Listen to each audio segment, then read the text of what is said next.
Ah, c'est bon, et les mecs ils connaissent rien à l'art et ça se permet de juger. C'est dingue ça.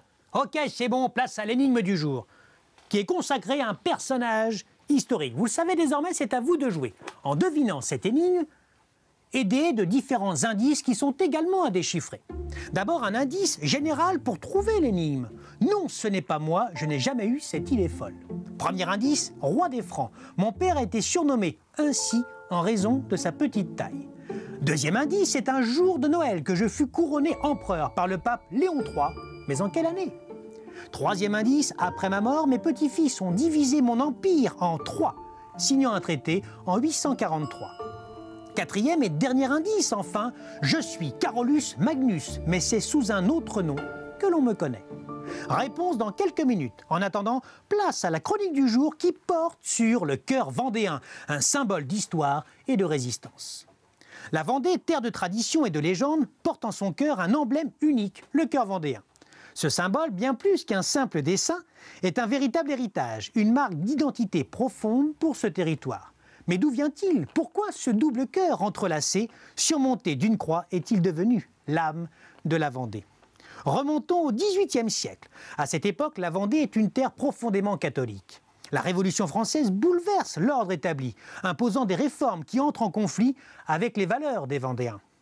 C'est alors que naît la guerre de Vendée, qui s'étend de 1793 à 1796. Le cœur vendéen puise véritablement ses origines dans cette époque troublée, bien qu'on en retrouve des traces bien avant, régulièrement représentées sur des meubles et des bijoux.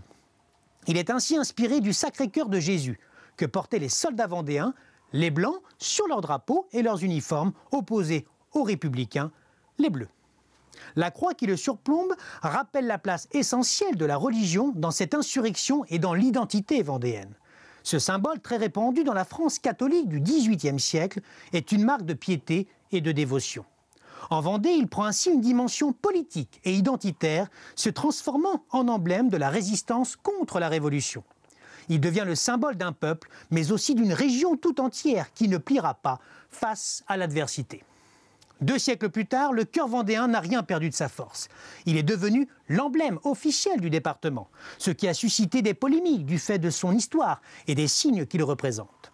Il orne les plaques d'immatriculation et se retrouve sur de nombreux produits régionaux.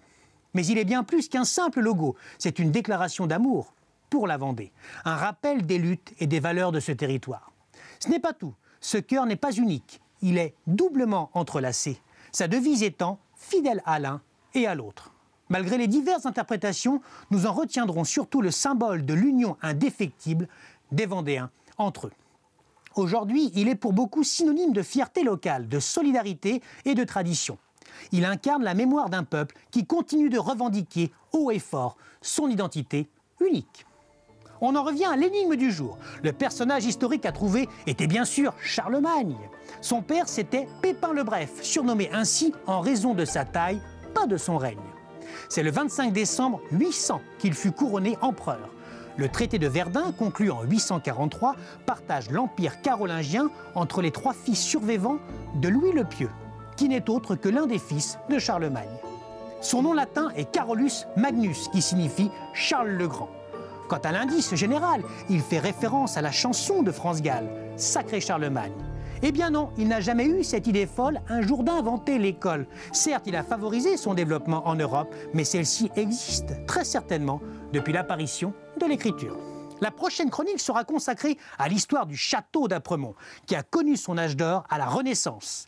Allez, bonne semaine à tous, mais d'ici là, n'oubliez pas, ah non, vous allez beaucoup manquer.